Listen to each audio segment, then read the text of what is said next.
Bonjour tout le monde. Ce matin, je suis entouré d'étudiantes sages-femmes pour vous mettre au courant d'une situation qui est particulièrement inquiétante.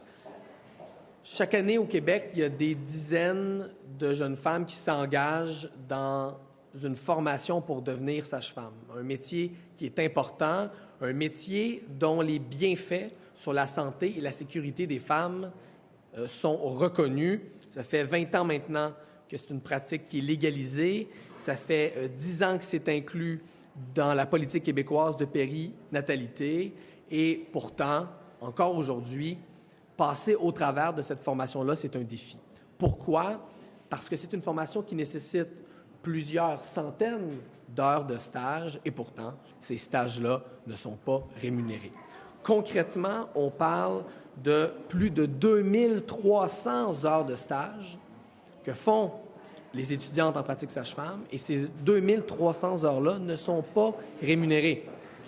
C'est des conditions inacceptables, surtout pour une pratique qu'on prétend vouloir valoriser. Ça envoie un très mauvais message que de ne pas compenser d'aucune manière les 2300 heures de stage qui sont effectuées par les futures sages-femmes au Québec. Vous savez qu'à Québec solidaire, on a annoncé notre intention d'encadrer légalement et de rémunérer l'ensemble des stages au Québec. Il y a beaucoup trop de jeunes Québécois, de jeunes Québécoises qui travaillent sans être payés. C'est une forme de cheap labor moderne qui, pour nous, est inacceptable. Alors, ça nous fait plaisir d'accueillir aujourd'hui les étudiantes en pratique sage-femme et de leur passer la parole pour qu'elles puissent défendre leur métier, défendre leurs conditions d'exercice, parce que si le gouvernement a des centaines de millions de dollars pour les médecins spécialistes, la moindre des choses, ce serait de trouver le 1,6 million de dollars que les futures sages-femmes viennent réclamer aujourd'hui au gouvernement pour rémunérer leur stage. Merci, M. Nadeau-Dubois. Chères Québécoises, chers Québécois, aujourd'hui, nous sommes plusieurs étudiantes sages-femmes, membres de l'AESFQ, l'Association des étudiantes sages-femmes du Québec, à s'être déplacées à l'Assemblée nationale pour dénoncer l'alarmante précarité financière chez les étudiantes sages-femmes, qui retarde et entrave la diplomation de plusieurs de nos consoeurs du Québec et donc diminue l'accès aux soins de santé offerts par les sages-femmes. Nous prenons la parole pour démontrer que les 2352 heures de stage et d'internat du baccalauréat en pratique sage-femme doivent être rémunérées. L'AESFQ tient à faire comprendre au ministère de la Santé et des Services sociaux que le taux de diplomation des étudiantes sages-femmes a un impact réel sur l'accès aux services sages-femmes au sein de son système de santé et que l'endettement préoccupant des étudiantes sages-femmes entrave directement la diplomation des sages-femmes du Québec. Pour remédier à cette situation alarmante, l'AESFQ demande au ministère de la Santé et des Services sociaux de négocier une entente de service avec ses membres afin que celle-ci obtiennent un statut de salarié et reçoivent les compensations financières pour les frais encourus par leur stage.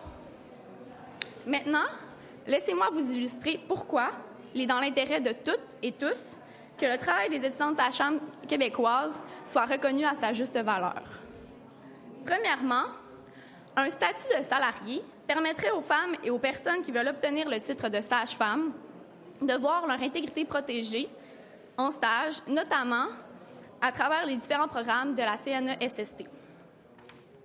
Deuxièmement, mettre un terme à l'endettement disproportionné imposé aux étudiantes sages-femmes permettrait de briser la barrière financière qui empêche plusieurs personnes de réaliser leur vocation de sage-femme et donc de diversifier la communauté des sages-femmes du Québec. Troisièmement, éradiquer l'endettement des étudiantes sages-femmes augmenterait notre taux de diplomation et soutiendrait les équipes de sages-femmes qui se trouvent actuellement en manque d'effectifs criants partout à travers la province. Finalement, toutes ces mesures augmenteraient l'accessibilité des soins offerts aux femmes et aux familles du Québec.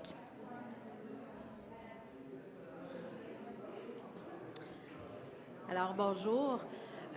Moi, je suis membre du conseil d'administration du regroupement Naissance-Renaissance, qui est un regroupement politique qui milite, entre autres, pour le respect des femmes en période périnatale.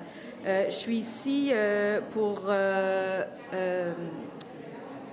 remplacer Lorraine Fontaine, qui est coordonnatrice de la coalition de la pratique sage-femme et qui, la coalition, représente plusieurs membres, dont la CSN, la FFQ, le regroupement Naissance-Renaissance, entre autres.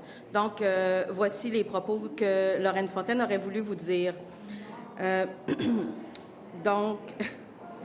Alors, la Coalition pour la pratique sage-femme, qui représente pas moins de 800 000 personnes, appuie résolument les étudiantes sages-femmes dans leur démarche de reconnaissance financière. Nous considérons que des conditions décentes mèneraient à un taux de diplomation plus élevé et donc à un plus grand accès aux services sages-femmes. Cela est nécessaire pour le déploiement des services et l'accès à travers le Québec pour toutes, parce que de nombreuses femmes se voient refuser un suivi sage-femme durant leur grossesse, faute de suffisamment de sages-femmes et de maisons de naissance.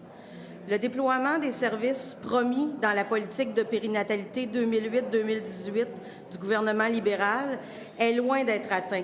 Nous n'en sommes qu'à 3,9 % des 10 % visés. Nous croyons fermement qu'en soutenant les étudiantes sages-femmes, cela aura pour effet d'améliorer les services de première ligne en périnatalité au Québec.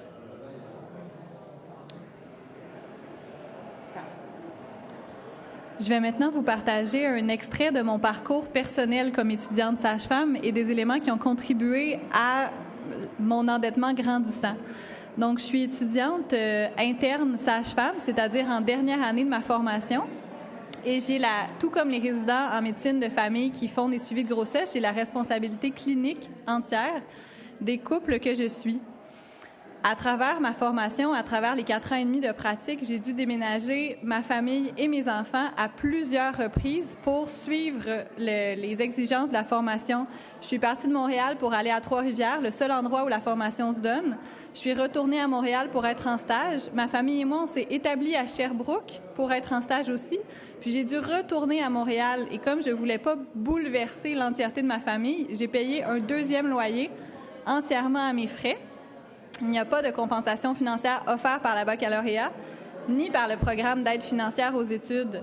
Ensuite, je suis retournée à Trois-Rivières, là aussi en payant un 2e loyer, et là aussi sans aucune compensation. Ensuite, à travers toutes ces années-là, j'ai parcouru des milliers de kilomètres pour aller visiter les femmes dans des visites pré- et post-natales. Ces milliers de kilomètres que j'ai parcourus ont été entièrement à mes frais. On doit se procurer nous-mêmes une automobile, payer le kilométrage, payer l'essence, alors que les sages-femmes et les professionnels de la santé sont rémunérés chaque fois qu'ils font des sorties dans le cadre de leur travail avec leur véhicule personnel. Finalement, j'ai eu la chance d'accueillir dans ma famille une 2e petite fille pendant ma formation. Malheureusement, comme je n'ai pas été rémunérée durant mes stages et que je n'ai pas pu travailler non plus durant mes stages parce qu'on est de garde 24 heures sur 24 jusqu'à 7 jours consécutifs, ce qui rend impossible le fait d'avoir un travail, j'ai pas eu de revenus avant mon congé de maternité, donc j'ai pas eu droit au RQAP, augmentant encore plus mon endettement. Ce témoignage-là, je vous le transmets parce que c'est important aujourd'hui que ça change et que le gouvernement soit à l'écoute. Depuis la création du seul programme de baccalauréat en pratique sage-femme du Québec à l'UQTR en 1999, les étudiantes sages-femmes du Québec sont à bout de souffle. Déjà, dans la première évaluation du baccalauréat en pratique sage-femme en 2006, les étudiantes, les sages-femmes et les enseignants accusaient l'endettement causé par les particularités du programme comme un obstacle à la diplomation des sages-femmes. 5 ans plus tard, en 2011, l'Association des étudiantes sages-femmes du Québec est née et nous avons fait de l'amélioration de nos conditions financières un mandat prioritaire qui a d'abord mené à la production et au dépôt d'un premier mémoire sur l'état de nos conditions financières en 2013. Depuis, les étudiantes continuent à se mobiliser pour que ça change. Entre-temps, les internes au doctorat en psychologie ont obtenu la rémunération de leur internat. Les étudiants et enseignants ont obtenu une compensation financière de leur stage final et la Fédération des médecins résidents du Québec ont une nouvelle entente avec le ministère de la Santé et des Services sociaux. L'Association des étudiantes sages-femmes du Québec constate que seulement 1,6 million de dollars par année, soit 0,004 % du budget 2018-2019 alloué en santé seulement, serait nécessaire pour la rémunération et les compensations financières de l'ensemble des étudiantes sages-femmes. En octobre prochain, le Québec sera en élection. Il est dans l'intérêt du gouvernement libéral de rapidement se mettre en action pour atteindre les cibles qu'il s'était fixées dans sa politique de périnatalité 2008-2018. Et puis, en passant, je ne suis pas Françoise Asté, je suis Mayou Soulière. Ma collègue est présentement à un accouchement. C'est réel, nous militons et faisons ce point de presse en étant en stage et de garde. Pour terminer, depuis le 8 mars dernier, Journée internationale de la femme, chaque membre du gouvernement est au fait des demandes des étudiantes sages-femmes. Ils sont au courant de la précarité financière dans laquelle nous évoluons, car nous leur avons fait parvenir individuellement à chacun une copie du mémoire décrivant nos conditions d'études. Une pétition a été entamée le lundi 9 avril dernier à l'Assemblée nationale pour que les stages et l'internat en pratique sage-femme soient rémunérés. Et la pétition totalise actuellement près de 600 signatures. Nous avons déjà l'appui formel de la Coalition pour la pratique sage-femme et du Regroupement des sages-femmes du Québec. Une campagne de sensibilisation vidéo portant sur la précarité des étudiantes sages-femmes est en cours depuis mardi le 10 avril dernier. Pour la santé des femmes et des familles du Québec, il est temps que le gouvernement fasse sa part et s'assoie avec nous. La précarité des étudiantes sages-femmes doit cesser. Merci beaucoup. On va passer à la période de questions. Est-ce qu'il y a des questions sur le sujet?